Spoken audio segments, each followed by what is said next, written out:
Welcome back, everyone. And hope you had a good lunch break, and or you're just waking up, depending on where you are. Before we started, I just wanted to share something. I was hoping Eric could be here, but his cat seems to be dying, so maybe we can pray for his cat, Chester. Eric's here. You can't hear me? Am I not speaking loud enough? No, Eric's here. That's fine. Oh, he is here. Oh, I thought Eric was taking his cat. He just sent a WhatsApp. Okay. Oh, okay. Well, now I have to ask Eric in person. Eric, do you want to say something or not? You don't have to. I can just say share if you want. I guess I could about the flowers.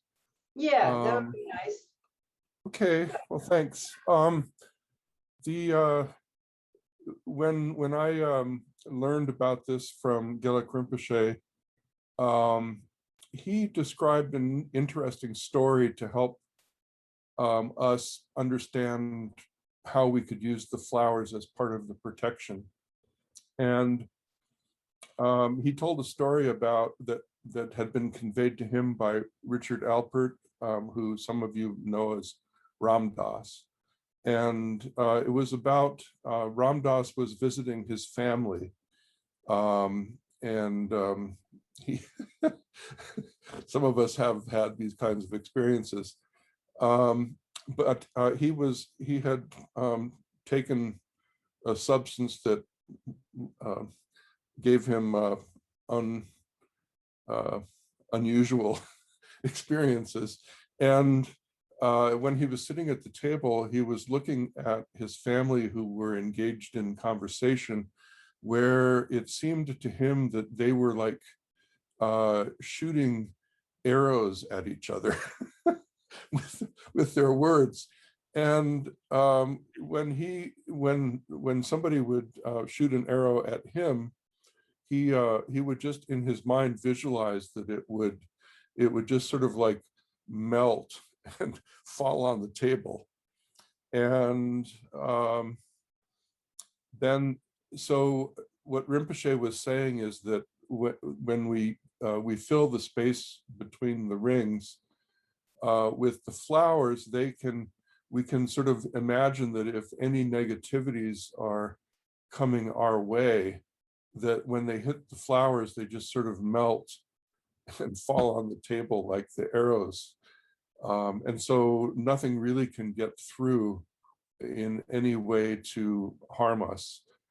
And so it's actually a really nice image, that we can basically just soften the blow with the Utpala flowers. So that's the story. That's a nice story. And it reminds me of all those classic tankas of Buddha sitting under the Bodhi tree, and the Maras are shooting things at him, but as soon as they come in his aura, they turn to flowers. It's a similar kind of image, I think. Yeah. And then did you want to share just a bit too about the outside of the protection wheel and how you visualized it, the wheel a little bit? We don't have to go into the Yamataka one, but just if you can remember. Well, I don't want to put you on the spot, whatever you can kind of remember. Yeah, it was well, it's I don't know, it was in the context of the Yamataka retreat, and later when he would review this with us, that he liked the image from Star Trek Deep Space Nine, and the station that sort of, it was a space station that it was like a wheel with spokes and sort of, it's not got the right numbers of directions or anything, but he talked about that there was a protector that would be sort of perched at all the 10 directions, sort of like ninja warriors and it was like it's kind of like they're in a bucket, like a cherry picker bucket that people use to, hydraulic arm to lift themselves up, and sort of they're standing in these, maybe like a chariot or something, and wielding swords that are spinning sort of like helicopter blades, and basically they just provide a shield that nothing can get through intact, so to speak. It's a pretty powerful image, so I'm not sure it's exactly appropriate in the context of Kriya. Well, I think maybe, I don't know if you're here, but I was looking at earlier sadhanas and they don't have that in there, but the one that Trijong Rinpoche wrote does. And so I just always wondered if he just took it and adapted it to the White Tara. And I'm sure Gilak Rinpoche was a direct disciple of Trijong Rinpoche, so he probably had the lineage. But I also know that they talk about it's not only spinning, but there's arrows outside and fire flaming and anything that comes and gets burned up. So I think the idea is just to know that you're completely, totally protected, right? Right. Yeah. It was fun because when he was, there were some translators in the room, and they were trying to figure out what word to use to what happens to all the negativities, and they came up with a variety of possible options, which included, blown to smithereens and obliterated and shredded. It's kind of a violent image, but since what you're destroying are negativities, that's okay. And that's where kind of the wrathful energy of a deity like Yamantaka comes in and very helpful. Yeah. Yeah. Okay, well, Okay. great. Thanks. It's nice to hear your voice too. Yeah. So what I wanted to do today, because we had a pretty intense session this morning, was just in case you have questions or comments.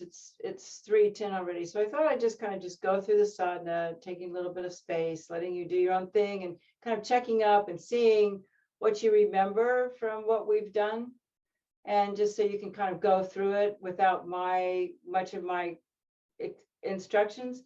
So then by the end, if you have any questions or anything you're not clear about, I was going to give maybe 20 minutes for questions, and then Steph will just say goodbye. So does that sound like a good plan for today? Yeah, okay, great. Hi, Christine. I was wondering where you were. Okay, and we also should pray for Eric's cat, Chester, who seems to be on his way to a higher rebirth, which is probably a good thing. So, okay, well, let's just get started then. And we always start with the posture and the breathing.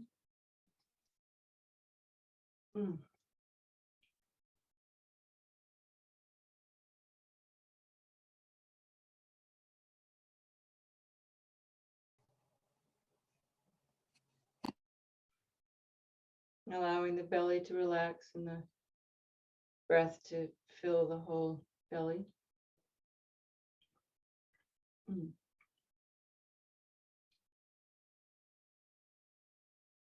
Front and back.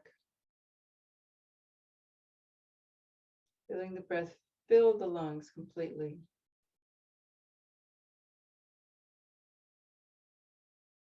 Adjusting the posture and maybe moving around on your sit bones to find a better position.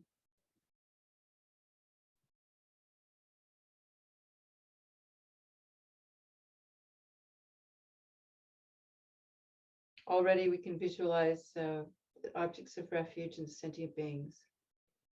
And as we do the breathing, we already begin the breathing in the blessings and sharing them with the sentient beings. But in the very beginning, the focus is more on the body and the breath. And feeling the breath filling up the channels so that the prana is spreading to the crown of the head and down the arms and down the legs.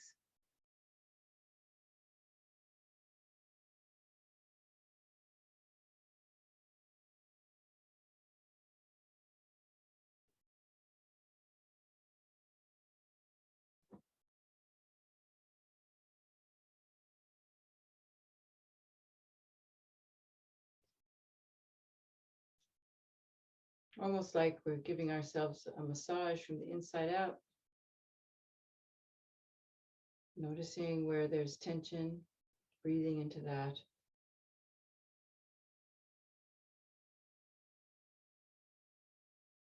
And letting go with the exhale.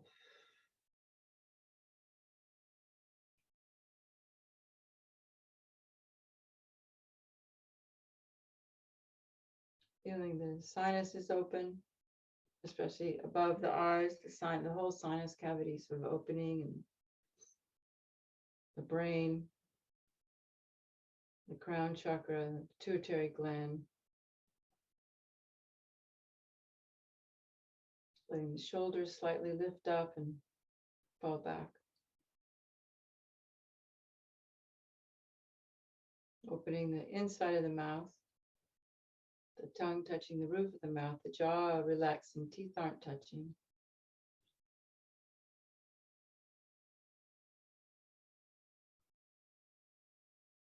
I'm feeling as if the eye sockets are opening, the ears are opening, the nostrils are opening. Everything's opening, the pores are opening. So become more dense and more like light.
Feel the space in the 360 degrees around the body.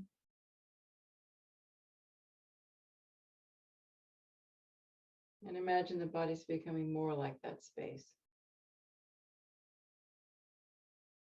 That the boundary between body and space becomes porous and like light.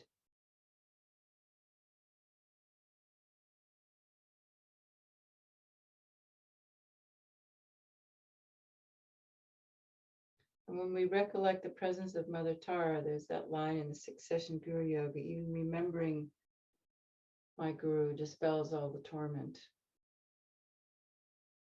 And so just remembering and just feeling already a little brightness, a little joy, what it's like to be sitting at the feet of the Lama or with someone you love.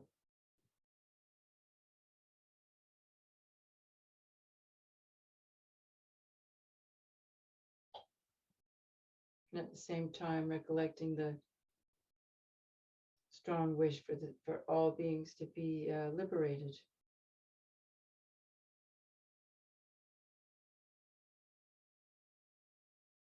So we're hooking those with the breath.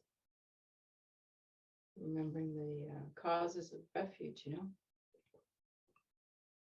understanding that the dread of samsara and certainty that the path will lead us out, and compassion for all living beings. So we begin with the refuge prayer. I and all living beings, as extensive as space, from today on until the essence of enlightenment is achieved, take refuge in the glorious holy gurus, take refuge in the fully accomplished Buddhas, take refuge in the holy Dharma, take refuge in the Supreme Assembly. I take refuge in the Venerable Lady Waitara, the wish fulfilling wheel, and the complete entourage of deities. If you're visualizing a complete entourage of deities, not necessary.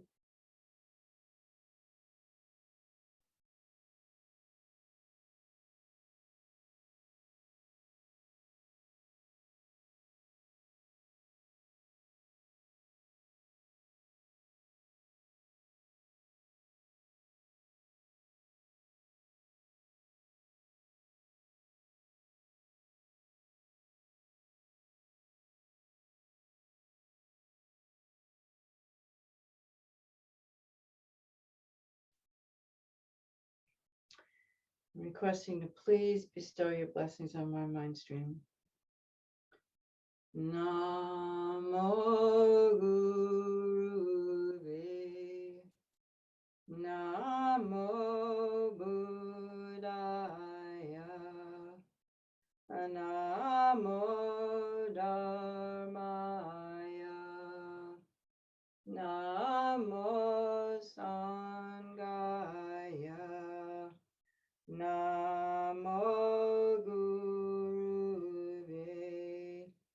Namo Buddhaya, Namo Dharmaya, Namo Sangaya, Namo Gurave, Namo Buddhaya, Namo Dharmaya, Namo Sangaya.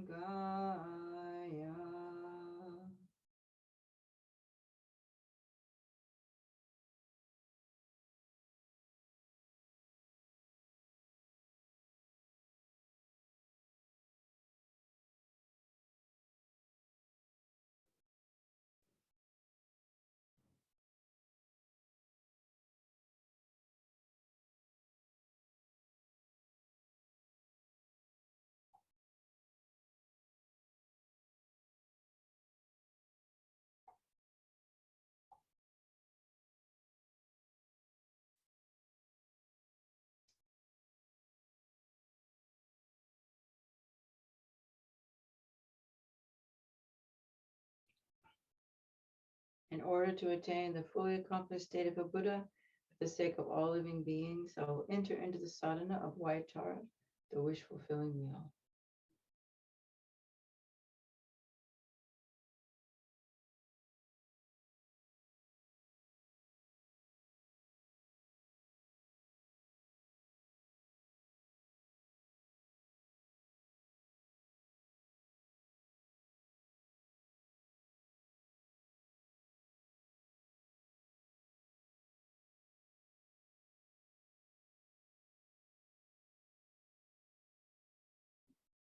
May all living beings be endowed with happiness and the causes of happiness. May all living beings be free from suffering and the causes of suffering. May all living beings be endowed with the happiness that is free from suffering.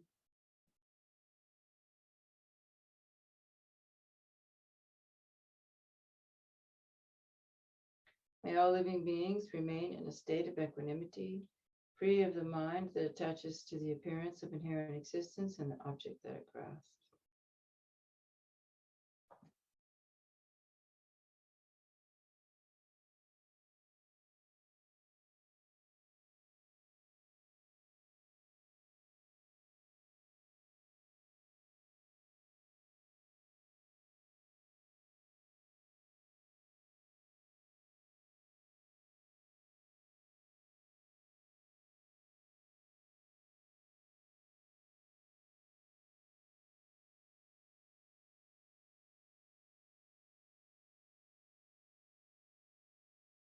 Prostration. Gods and asuras with their crowns, bow down to your lotus feet. I prostrate to Mother Tara, the liberator of baseless needs. Oh, the ground is blessed with sand and with flowers strewn, adorned with Mount Meru, the four lands, sun and moon, transformed as a pure land, and offered, may all wandering beings enjoy this Buddha land.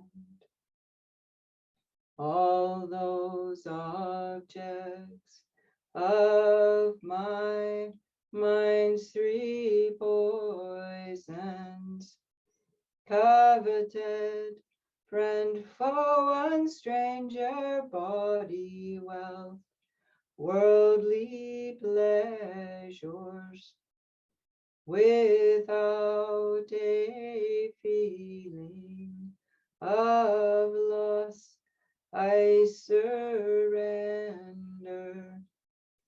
Receive them, please, and free all beings from their bondage.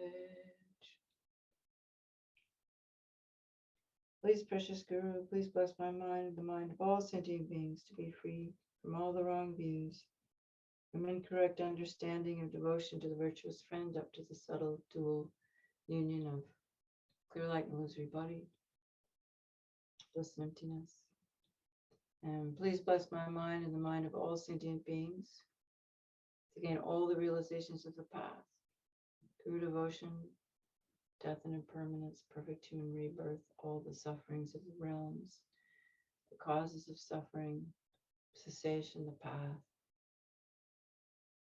all the delusions, mental factors, karma, bodhicitta, emptiness, how to practice thought training, and also how to be patient and loving and honest with ourselves so we can recognize delusions as they arise and healing all the traumas and that keep a lot of delusions hidden.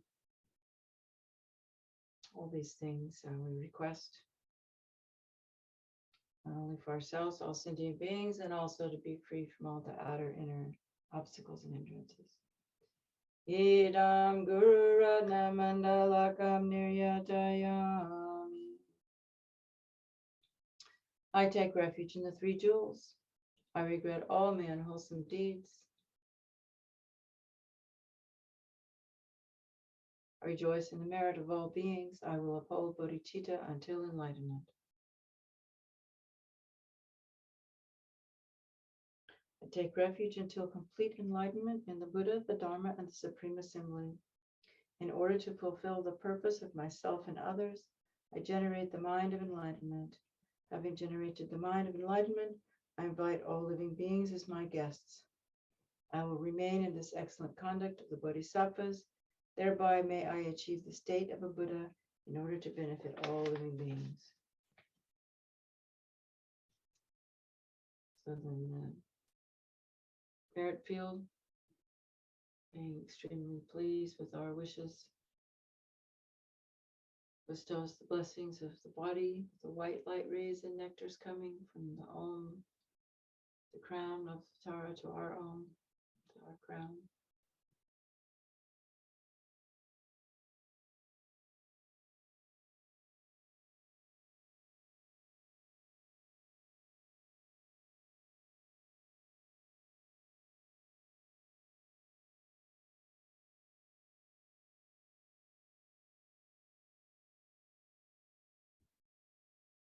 My body becomes one with Aryatara's holy body.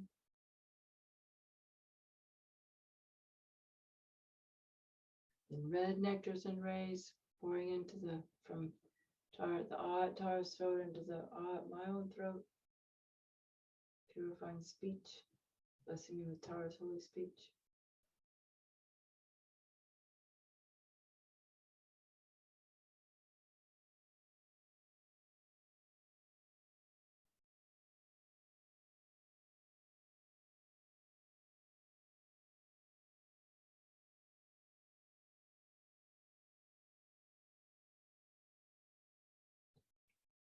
And then the dark blue nectars and rays from the home at Tara's heart enters the home, my heart, purifying all my mental obscurations, afflictions, wrong views.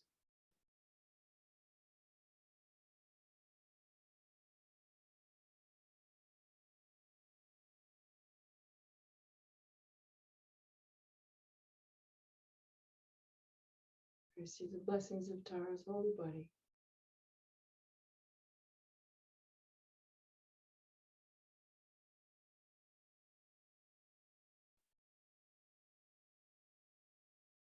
for your holy mind, excuse me.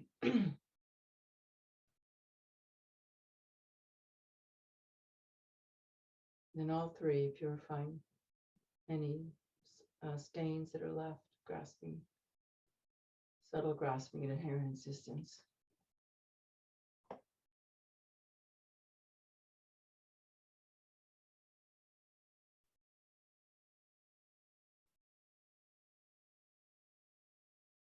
And then any personal requests we might have.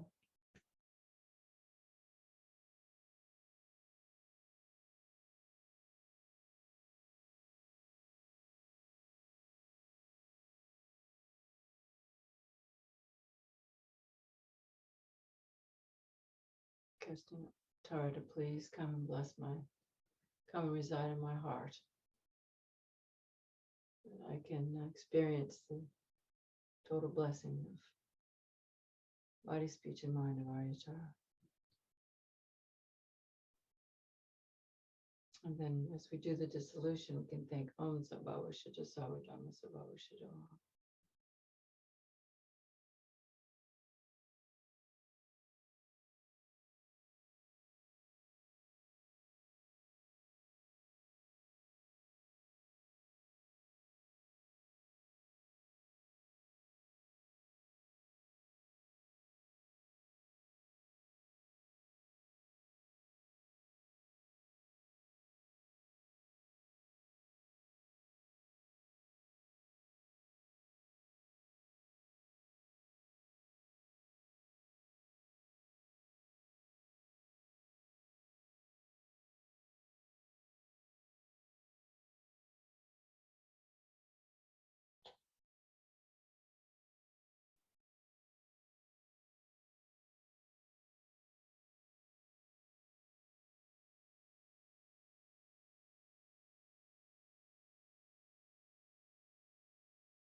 Out of emptiness comes the syllable Pam,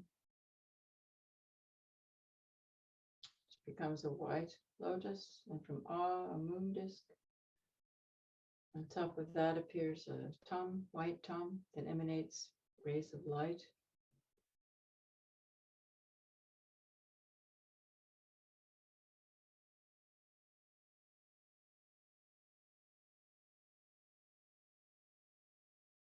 The lights collect back, and I become the venerable, wish-fulfilling Arya Tara, with a white body, one face, and two arms. My right hand is in the gesture of supreme giving. My left hand is at my heart and holds between my thumb and ring finger the stem of the upala flower that blossoms at the level of my ear. There are three blossoms, the center one in full bloom, the right one having already blossomed and gone to fruit, and the left not yet opened. These three symbolize the Buddhas of the three times. I'm adorned with jeweled ornaments and clad in a variety of silken garments. My upright body is supported by a moon disk, and I am seated in the Vajra position. My crown is the white Om, At my throat, a red awe, at my heart, a blue. And at my heart on the moon disk is the white syllable tom, which emanates rays of light, inviting the wisdom beings from the Patala palace.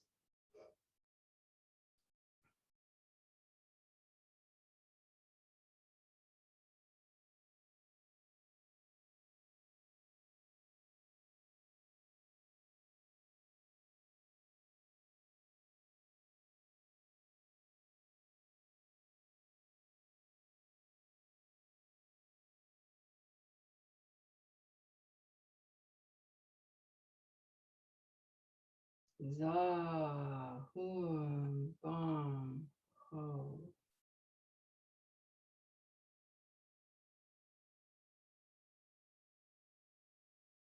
Meditate on divine pride and clear appearance.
And prostrations and praises.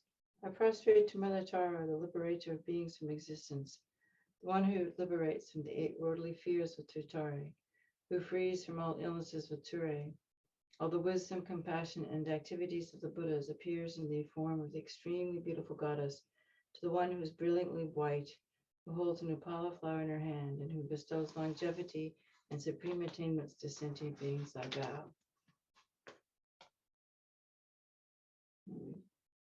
To the visualization at the heart. Heart chakra of Tara is the 8-spoked wheel with a hub and 3 rims. At the center on a moon disk is my own mind as a white tom, encircled by the mantra for increase. Om Tari Tu Tari Turi Mama Ayi Puniyana Pushtam Kuriye Soha. And the 8 spokes are the 8 syllables, Tari Tu Tari Turi Sva. And on the inner rim are the vowels, placed counterclockwise. Om A I U Ri Ri Li Li A L O Om A Soha.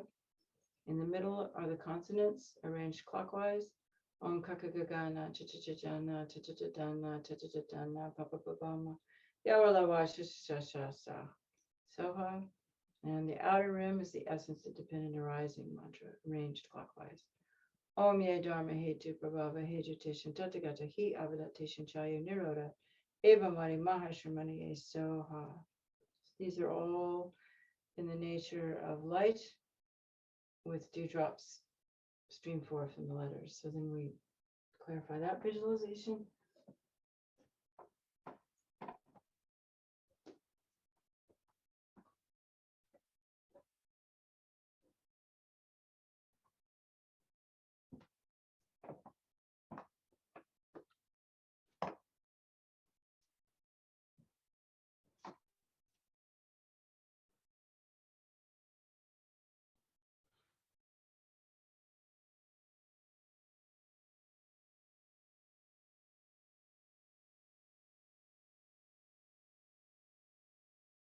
My crown is Lord Amitayas, red in color with 1 face and 2 arms, holding a golden vase filled with the nectar of immortality and the gesture of meditative equipoise. Clad in silk and jeweled ornaments, he sits in the Vajra position. He's adorned at the heart with the red syllable Hri, from which hook-like red rays of light emanate in all the 10 directions, collecting all my life energies that have been robbed, stolen, or caused to be taken away or scattered by human and non-human beings, as well as the essence of the 5 great elements,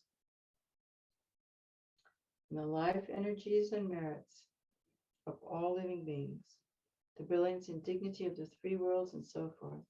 All the wealth and goodness of existence and the blessings of the body, speech, and mind of the Guru, Buddhas, and Bodhisattvas are collected back in the form of nectars and rays of light in different colors and absorbed into the vase and Amritise's hand. By this absorption, the white nectar overflows and enters into my crown opening, absorbing into the wheel the mantra and the seed syllable at my heart. From that, rays of nectar flow down, filling my entire body. The outer body is washed, the accumulation of unwholesome imprints and obscurations, illnesses, disturbances, and obstacles of life are cleansed and purified, thus restoring my energies, merits, and broken vows and commitments, and I attain the city of immortality.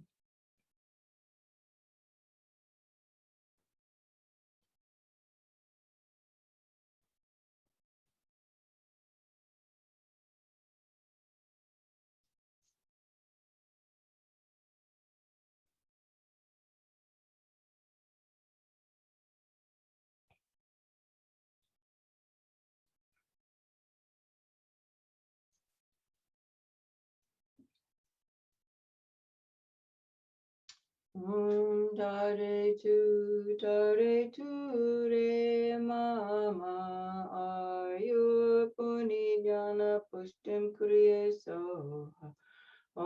Dare tu re mama ayu puni jnana pushtim kriye soha. Dare tu re mama Ayu Puni Jana Pushtim Kuriye Soha. Dare tu re mama. Ayu Puni Jana Pushtim Kuriye Soha. Dare tu re mama. Ayu Puni Jana Pushtim Kriye Soha. Dare tu re mama. Ayu Puni Jana Pushtim Kriye Soha. Dare tu re mama. Ayu Puni Jana Pushtim Kriye Soha. Dare tu re mama. Ayu Puni Jana Pushtim Kriye Soha. Dare tu re mama. Ayu Puni Jana Pushtim Kriye Soha. Dare tu re mama. Ayu Puni Jana Pushtim Kriye Soha. Dare tu re mama. Ayu Puni Jana Pushtim Kriye Soha. Dare tu re mama. Ayu Puni Jana Pushtim Kriye Soha.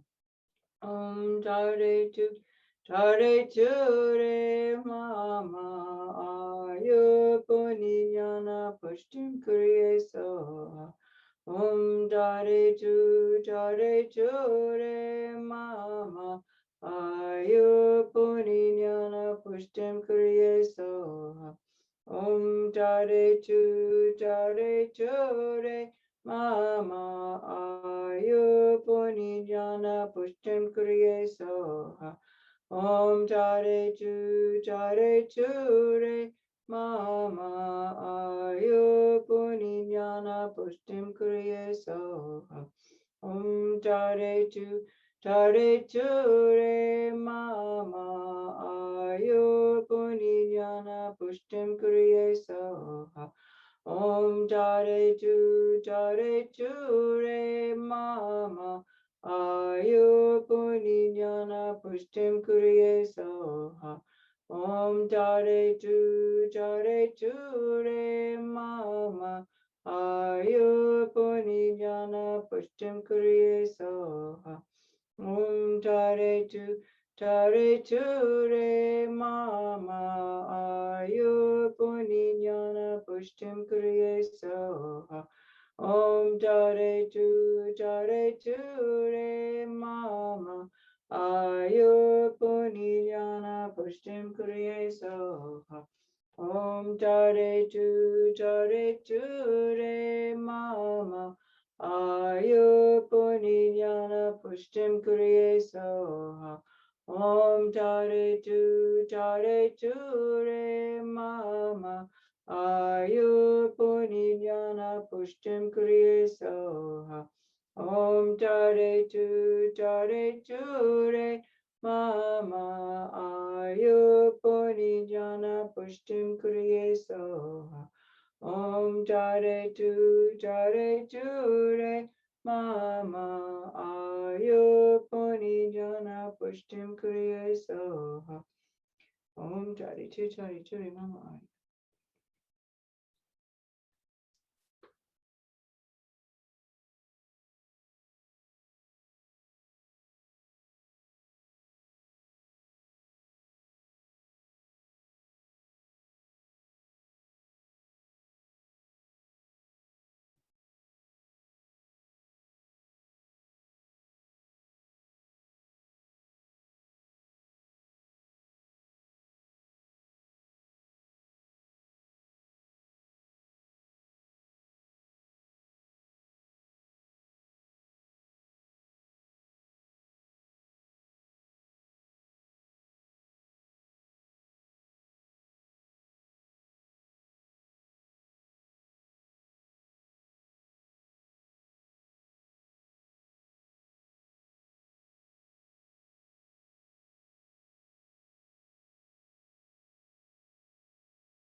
Om Jare Jure Mama Ayurvani Jnana Pushtim Kriya Soha.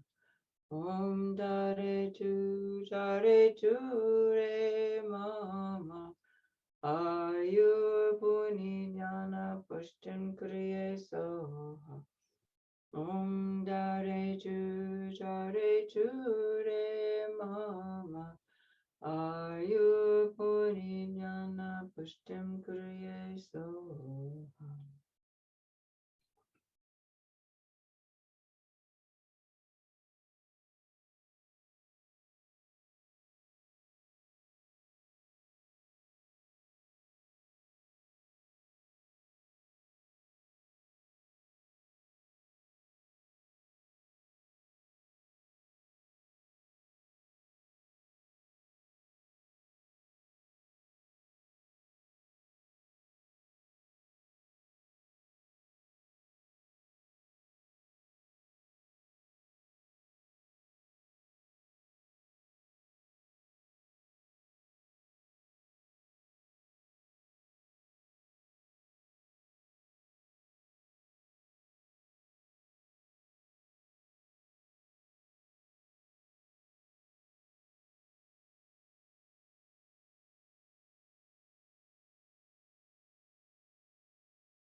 And we imagine the white wheel made of space iron, which is meteorite, with space inside like two hats joined together.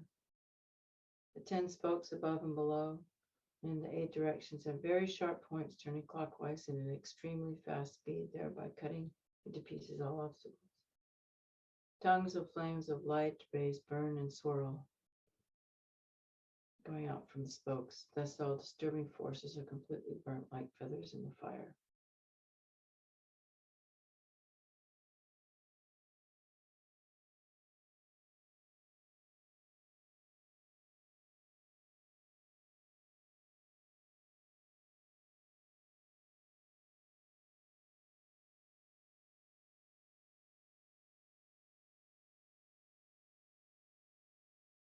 Then we begin to focus on the development of the 6 powers, visualizing the 8 circles, the 6 circles. And you might want to experiment by bringing the wheel and the tongue from the heart down to the navel and see what that feels like. She said you could do that with any mantra recitation. Sometimes it gets too intense in the heart, so you can bring it down to the navel. And it's a little more grounding and keeps concentration a bit better sometimes. So we start with the white, peaceful activities. Om Tare Chu Tare Chu, Om Tare Chu Tare Chu, so Om Tare.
And pacification changes into increasing.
And then increasing changes to the red light of control.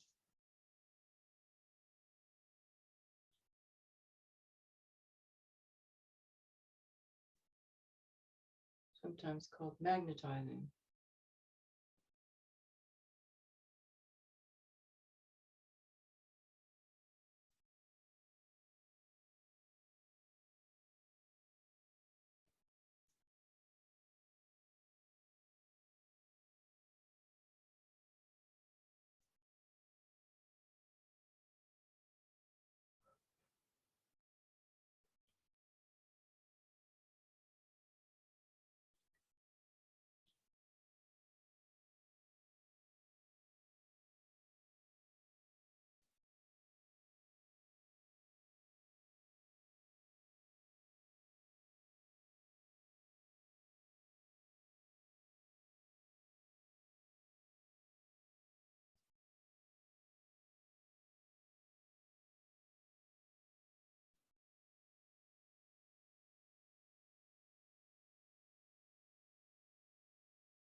And the controlling red lights change and become the dark blue lights of wrath, destruction, destroying all the obstacles.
And then the blue wrathful rays change to the green rays of activity, enlightened activities.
And the green rays change to the maroon colored lights, lavender lights.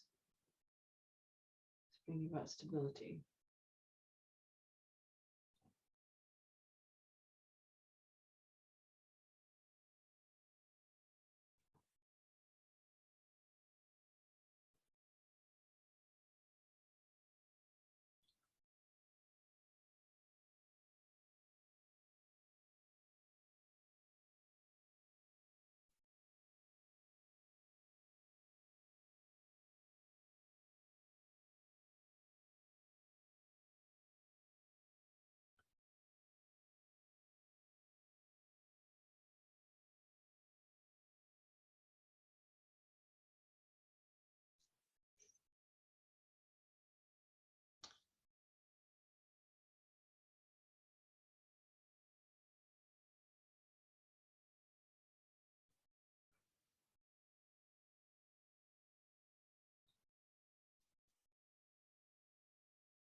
Dare, tudare, ture, so.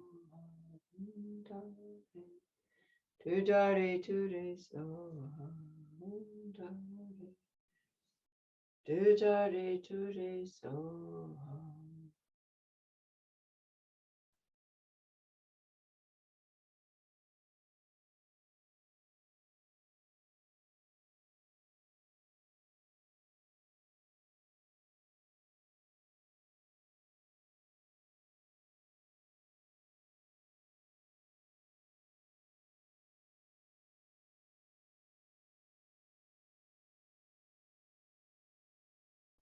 Letting go, relaxing into divine pride and clear appearance, the whole mandala.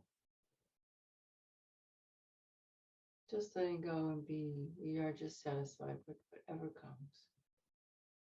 Just relaxing.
And then we recite the 100-syllable mantra. Om Padma Sattva Samaya Manipalaya Padma Sattva Dina Patita Dida Me Bhava Sukutaya Me Bhava Sukoshaya Me Bhava Anarata Me Bhava Sarvasiddhi Me Prayasa Sarvakarma Suchame Sitam Shriram Kuru Ha Ha Ha Ha Ha Bhagavan Sarva Tata Gata Padma Mame Muta Padma Bhava Mahasamaya Safa Ahum Pe. Whatever mistakes I've made because of not knowing or lacking ability or not finding the proper materials, please be patient with all of this.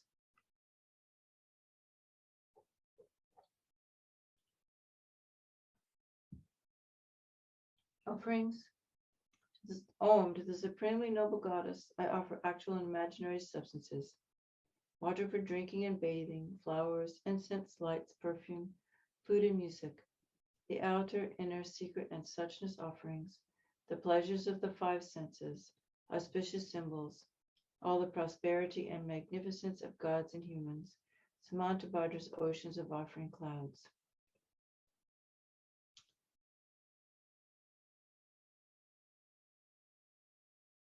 All the wisdom, compassion, and activities of the Buddhas appears in the form of the extremely beautiful goddess, to the one who is brilliantly white, who holds an upala flower in her hand, and who bestows longevity and supreme attainments to sentient beings, I bow.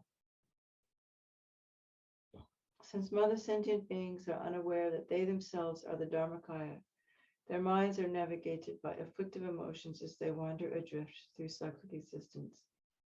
Mother Goddess, please protect them. Dharma has not yet arisen from the depths of some beings' hearts. By adhering to mundane words, they're deceived by erroneous philosophies. Authentic Mother Goddess, please protect them. Having seen the nature of mind itself, so difficult to recognize, some still do not habituate it, but remain distracted by negative activities. Mindful Mother Goddess, please protect them. Regardless of what they do, some remain shackled by their habitual pattern of dualistic grasping at the self-arising mind of non-dual wisdom. Goddess of the mind of non-duality, please protect them. Although they dwell in the absolute truth, some are ignorant of the interdependence of cause and effect and confused by the meaning of that which should be understood. Omniscient Mother Goddess, please protect them. Certain individuals do not yet comprehend that by possessing an innate space-like nature, free of mental concepts, all phenomena are inseparable from space. Perfectly enlightened Mother, please protect them. From the syllable Tom at my heart, rays of light emanate. All the container and contained dissolve into light and absorb into the maroon circle. The 6 circles and protective wheels dissolves in stages from outer to inner. The protective wheel also dissolve into me. And I absorb into the wheel into the mantra rings, ring into the tom, which dissolves by stages into emptiness.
Out of emptiness, I rise as the Lady Tara, marked at the crown with an Om, at the throat with an A, and a heart at the home.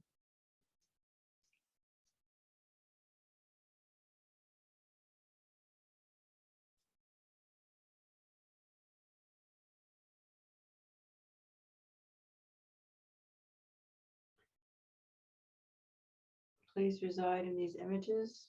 If we have, or requesting the wisdom beings to reside in the images we have around our rooms or in our houses or wherever. Om Sripatishta Vajre Soha. If we have no objects, then we say Om Vajramu. Wisdom beings depart to the natural abodes. The commitment beings absorb into me.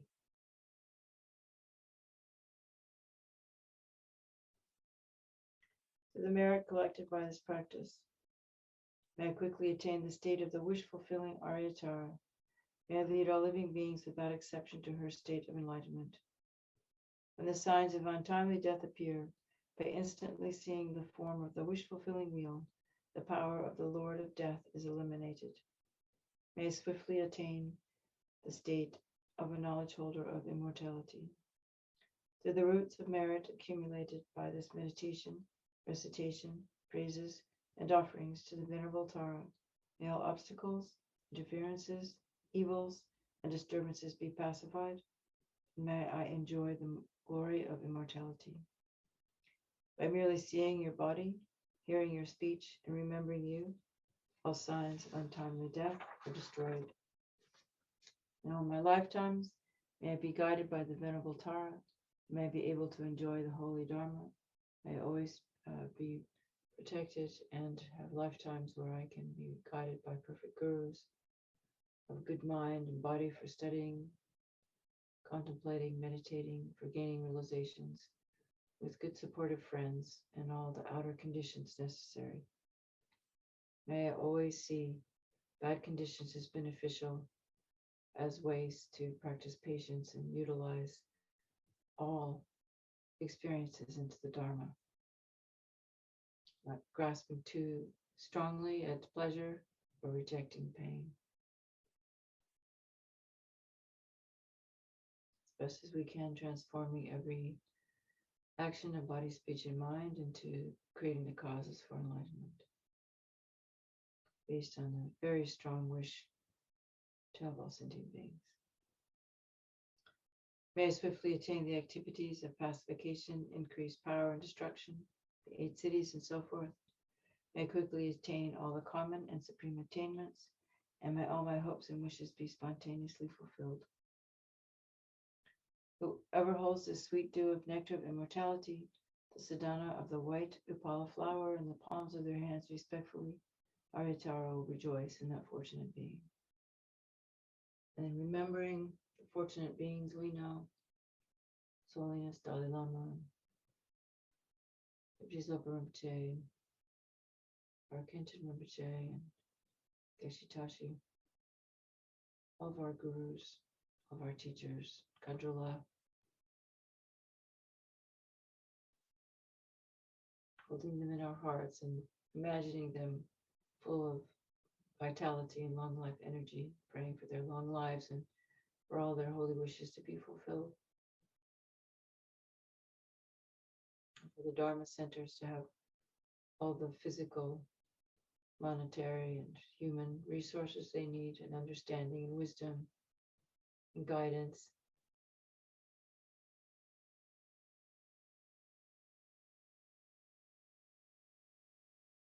And we also dedicate for some control of the pandemic and all of the political, social, economic, environmental problems that this planet is experiencing at the moment.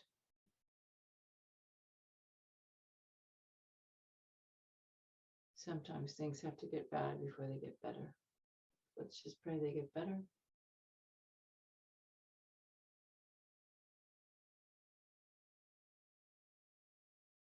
For all the delusions in the minds of people with power to be relaxed, that people see the value of altruism, that's a much greater source of happiness than selfishness and greed. And for all of us to be well, and all our loved ones to be well, and dealing with emptiness and rejoicing.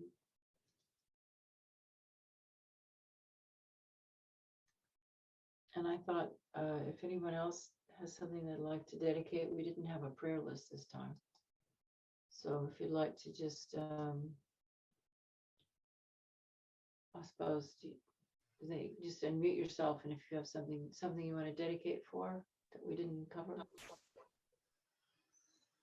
Yeah, I would like to make a dedication. Geshe Lodin, our resident Geshe in Vajrayogini Institute, is going through the process of getting the French citizenship, and if we can dedicate that there is no obstacles to get the French citizenship, which will make things much easier for him and a more stable situation. Yeah, thank you, Letitia. Thank you for coming too, Letitia. It's nice that you're here. Anybody else want to add a dedication? I try to cover everybody, you know. I know we all need help with our health, and everyone does. So enlightenment, everything. Yeah, so I think that's it, unless we want to open it up for discussion. If anybody has any questions or comments, and also I just wanted to thank you all for coming and for the offerings that you've given to me in the past, because it really helps. When I first moved to the UK, I wasn't sure how I was going to support myself here, because I used to not. I have more expenses now because I have this little retreat center. So that was kindly given to me by Jeff. So let's also dedicate, I forget, for all the benefactors, but people who are sponsoring the Dharma centers and the Dharma practitioners, and may all their lives be full of ease and practice. And so that means all of you. So I really appreciate that. And yeah, I don't always write personal thank you notes, because I think some of you know I'm very sensitive to computers, and so I get bad headaches. So I don't look that often. So I'm sorry about that, but it doesn't mean I don't pray for you all. I wish you all well. And when this pandemic's over, maybe some of you can come. The little retreat house is finished now. And Fabienne had a really nice retreat here, the director at Jamyang, for 2 months in January. So yeah, so we'll see. Okay, anybody want to share or just ask a question or anything? Please just go ahead if you have anything that you'd like to sort of share with Paula and the group, or questions, just unmute yourself.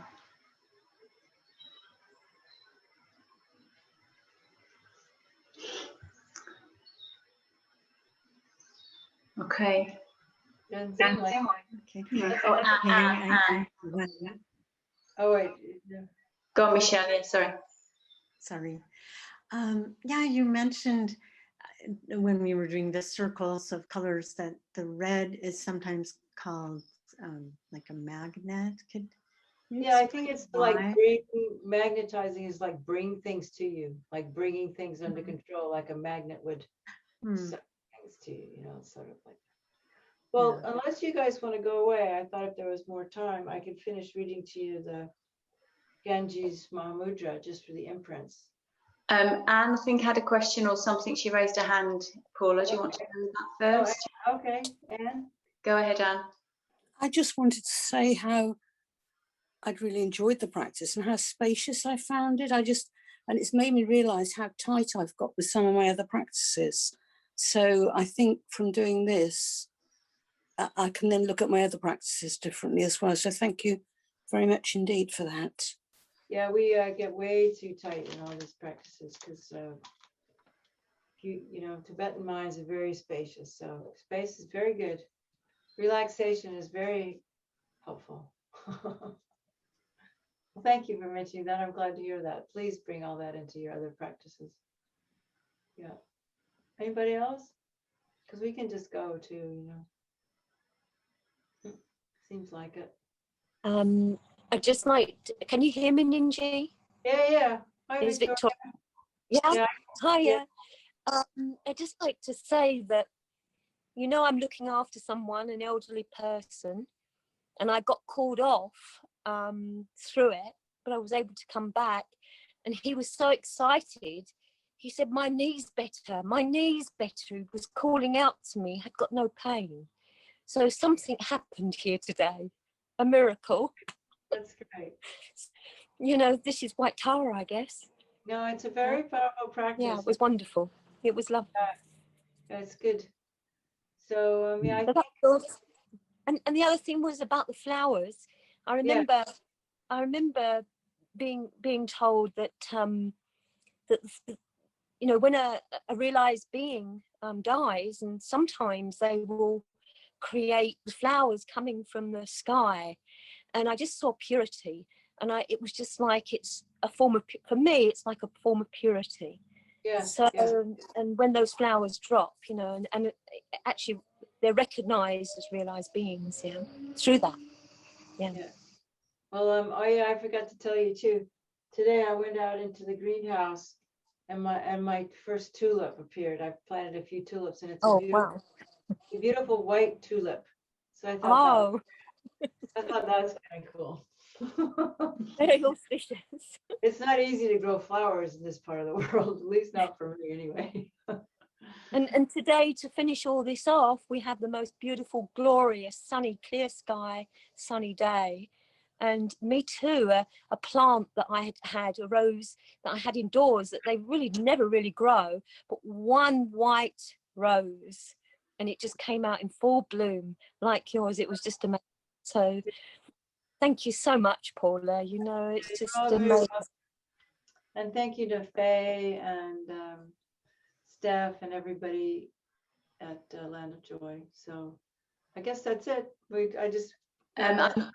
I don't know if Jenny, did you have something?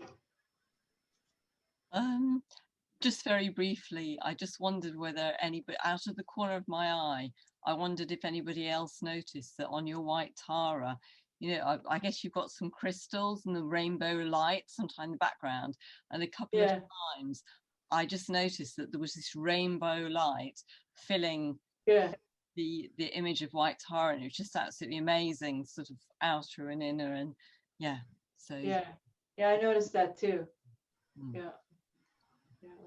There's a crystal hanging in the window.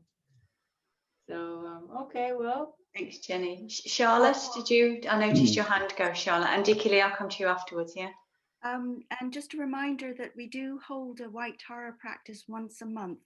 It's the third Wednesday of every month. I know most of you do join us, but for those of you who aren't aware of it, if you go onto the Land of Joy website and register through the website, your name will go on the list. There is a second group that Paula is trying to set up with Christine Toscano. Hi, Christine. Christine is going to organize that herself, a second group, I think, on the first Wednesday of every month. Is that correct? Oh, okay. Christine, do you want to just let people know?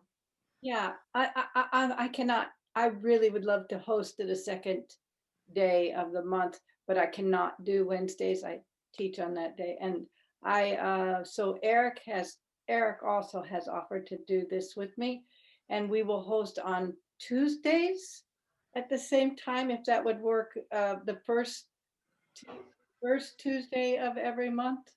Does that not work for somebody that really wants to come? I can barely make Wednesdays myself, but. Okay, well, so the one thing we need to figure out then is how we'll notify people. Would Land of Joy be willing to, if they all write to Land of Joy, to send that list to you? Is that okay, Charlotte? Is that the way to do it? What we'll try and do is we'll put Christine's name and email address in the next invitation, just so that everyone on our list knows, can get in contact with Christine. But because we can't give you their. Right, I know that's the hard bit, but you can tell them to write Christine. Is that okay, Christine? Absolutely, absolutely. Yeah. And so that means it's the next newsletter would be after the first Tuesday of April, right? Because that's coming up very soon. Yes. So we'll start not in April then, but gather the group together and do it in May. And Unless Christine, you wanted to share your email address right now. oh, I'm happy to. It's rather long. Okay, why don't you just put it in chat, Christine, to everyone, and then everyone can just sort of see it come up in chat, yeah? And then everyone who actually, I mean, you could start a group in April. So just see how many people come. And even if it's 3, you can still be a group. Yeah. Thanks very much, Charlotte. Yeah, thanks. And Christine. Dickie Lee, you've disappeared from my screen. Oh, there you are. Dickie Lee. Oh. Did you want to say something, Dickie Lee? Yeah, I was, Paula, you said you might give us a transmission of something, and I am just saying I'm interested in that. So well, if anyone wants to stick around, I just thought that I started this, I don't know if you've ever heard, you must know that our whole Mahamudra lineage comes from Tilopa to Naropa, right? Well, there is the 5th instruction that Tilopa gave to Naropa. It's called the Ganges Mahamudra. And I was reading from that throughout the 4 days, and I thought I could just finish reading it to you. It's not very long. It's just like 3 pages or something. Because I mean, one time Lama Zopa told me, he said, because we were asking about, can you give lungs in English? And he said, well, I think if the translator was a very good translator, then it would be possible to do that. And so I received it in English, but I received it from Trungpa Rinpoche, and it's his translator, and he translated it with Trungpa Rinpoche. So my guess is it's probably okay. So do you want to, you can leave if you don't want to hear it, but otherwise you can hear it. And, if you Google, it's called the Ganges Mahamudra. Ganges is in the river Ganga, there must be 10 different translations online. And I mean, you can look at all the different ones, and they vary a lot. But I'm just going to use this one. And the first one that I read was a long, long time ago by Garma Sishi Chung, and I'm sure that it probably wasn't that great because people have said, this is, he probably translated it 40 or 50 years ago. But I always loved it, So yeah, Dickie Lee, thank you. If you want to do that, I'll just read it. And unless there's any more questions. I just have a practical question, sorry, left over from with the time change, what time were you doing it on Wednesdays? And is there some concern about the time on Tuesdays? What time was good? I think we've been doing it at 5 o'clock, which is 9 o'clock your time. Yeah, that's Is fine. that okay? Somebody wants to do it at 6 instead, your time. But well, that's all right with me, but no, Barbara's saying no. Okay, 5 o'clock's better then. 5 o'clock, 9 o'clock my time. That's excellent. Okay. Only because we've got teachings or pujas at 7. So it's better the earlier time. Yeah, okay. That sounds great. Sorry, whoever wrote me. I'm sorry. Yeah, Leslie. Okay, enough of that. We'll sort it out. If you have questions, please just write me about it and we'll make it work for everybody. Okay, as much as possible. Okay, I'm reading from this book. It's called The Life of Tilopa and the Ganges Mahamudra, which is by Khenchen Trungpa Rinpoche. And Trungpa Rinpoche, which is spelled Thrangu, in case you don't know, he's still alive. He's in his late 80s, and he's kind of the foremost Kagyu Lama alive. He was chosen by His Holiness Dalai Lama to be the Karmapa's tutor. And his books on Mahamudra are all very, very good and have helped me a lot. So I was fortunate to get to meet him, and just as a fluke, I didn't even ask. I was invited by this other couple that said, oh, because I was just the newbie, I was just this Gelugpa who was kind of like crashing a Kagyu retreat, and that's not really true. That's my humor. But so this couple, they sort of, they got to know me a little bit. They were in the same discussion group, and so they had an interview with him, which I wasn't going to have. And so they said, would you like to come?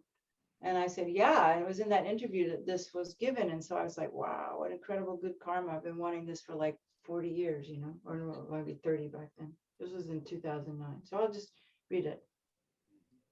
So I'll just pick up where we left off. I'll read the last verse we had, I think, this morning. And let's renew our bodhicitta motivation. Yeah.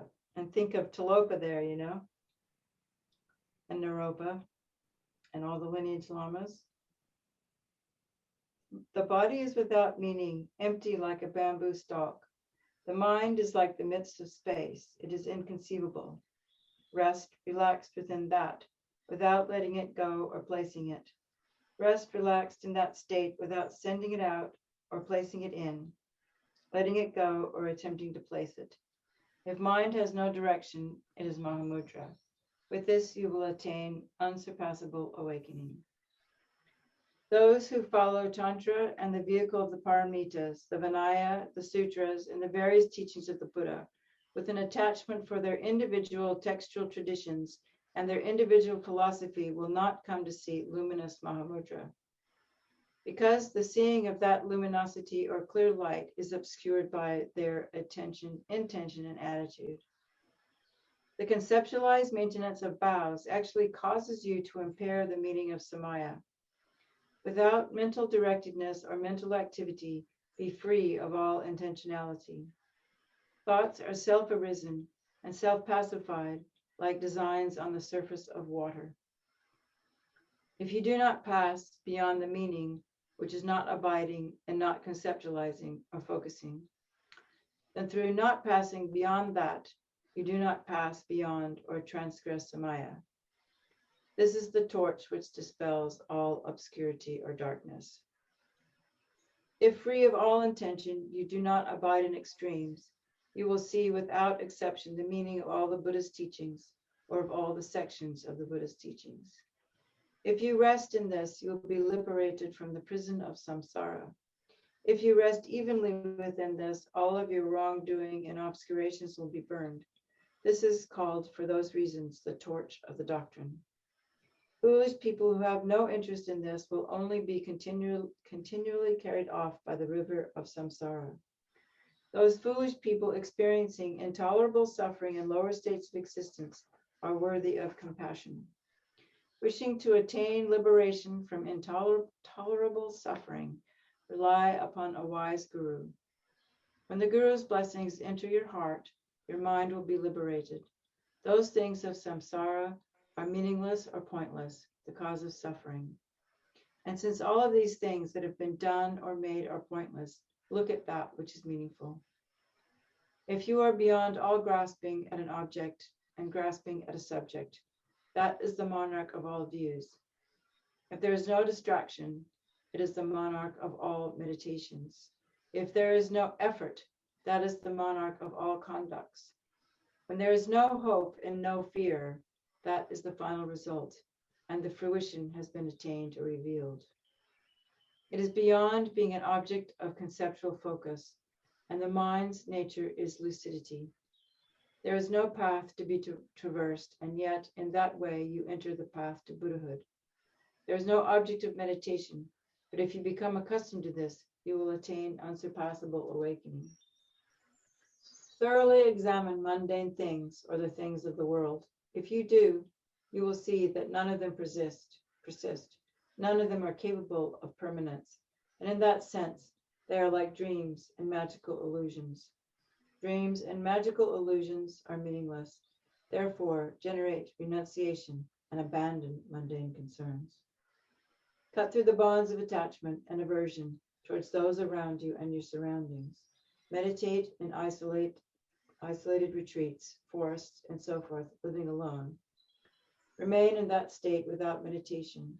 When you attain that which is without attainment, you have attained Mahamudra. For example, if the single root of a tree with a trunk and many branches, leaves, flowers, and fruit is cut, the 10,000 or 1,100 branches will automatically die. In the same way, if the root of mind is cut through, the branches and leaves of samsara will dry up. For example, just as the darkness that has accumulated over 1,000 eons is dispelled by the illumination of one lamp or one torch. In the same way, one instant of the wisdom of the clear light of one's mind dispels all the ignorance, wrongdoing, and obscurations accumulated throughout numerous eons. Kye ho. The intellect cannot see what is beyond conceptual mind. You'll never realize that which is uncreated through created dharmas. If you wish to attain or realize that which is beyond intellect and uncreated, then scrutinize your mind and strip awareness naked. Allow the cloudy water of thought to clarify itself or to clear itself. Do not attempt to stop or create appearances. Leave them as they are. If you are without acceptance and rejection of external appearances, all that appears and exists will be liberated as mudra. The all basis is unborn. She's talking about the alaya consciousness. The all basis is unborn.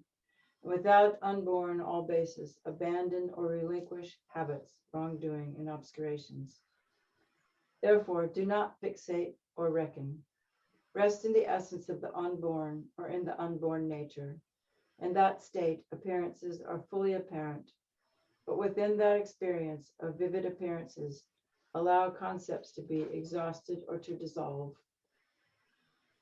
Complete liberation from all conceptual extremes is the supreme monarch of views. Boundless vastness is the supreme monarch of meditations. Being directionless and utterly impartial is the supreme monarch of conduct. Self-liberation beyond expectation or hope is the supreme result or fruition. For a beginner, it is like a fast current running through a narrow bed or a narrow defile. In the middle or after that, it becomes like the gentle current of the river Ganges. In the end, it is like the flowing of all rivers into the mother ocean, or it is like the meeting of the mother and the child of all rivers. Those of little intelligence, if they find they cannot remain in that state, may apply or hold the technique of the breathing and emphasize the essence of awareness. Through many techniques or branches such as gaze and holding the mind, tighten awareness until it stays put, exerting tension or effort until awareness comes to rest in that state or in its nature. If you rely upon karma mudra, the wisdom of bliss and emptiness will arise. Enter into the union, having consecrated the upaya or method and the prajna or knowledge. Slowly let it fall or send it down. He's talking about Tuo now, the 6 yogas. Slowly let it fall or send it down. Coil it, turn it back, and lead it to its proper place. Finally, spread it or cause it to pervade your whole body. If there is no attachment or craving, the wisdom of bliss and emptiness will appear. You will possess longevity without white hair. You will be as healthy as the waxing moon. Your complexion will be lustrous, and you will be as powerful as a lion. You will quickly attain the common cities or attainments, and you will come to a light in or attain the supreme city as well. These instructions of the essential point of Mahamudra, may they abide in the hearts of worthy or fortunate beings. And then the colophon says, this was bestowed on the banks of the river Ganges by the great glorious Siddhartha, who had realized Mahamudra upon the Kashmiri Pandit, who was both learned and realized Naropa, after Naropa had engaged in 12 hardships or austerities. This was written down and translated at Palahari in the north by the great Naropa, and by the great Tibetan translator, the king among translators, Marpa Chokilodro. And then this translation was made by Lama Yeshe Kyamso during a course with Chandra Rinpoche. So you can hear in that teaching so many of the teachings that we get, you know. This is like the fifth instruction that went to Tibet. And it was given probably in the beginning of the 11th century, because that's when Naropa and Marpa lived, you know. And later came Milarepa and Gampopa and like that. So I just wanted to share that with you. And so anyway, we can dedicate again. dealing with emptiness. And it's been really nice to see you all again. Now that I put my glasses on, I can see you. So yeah, everybody take care, and we'll see you in our dreams, or maybe one day at Land of Joy, or maybe somewhere, at least in a Pure Land. So take care, and yeah, take care of each other, and be well and happy.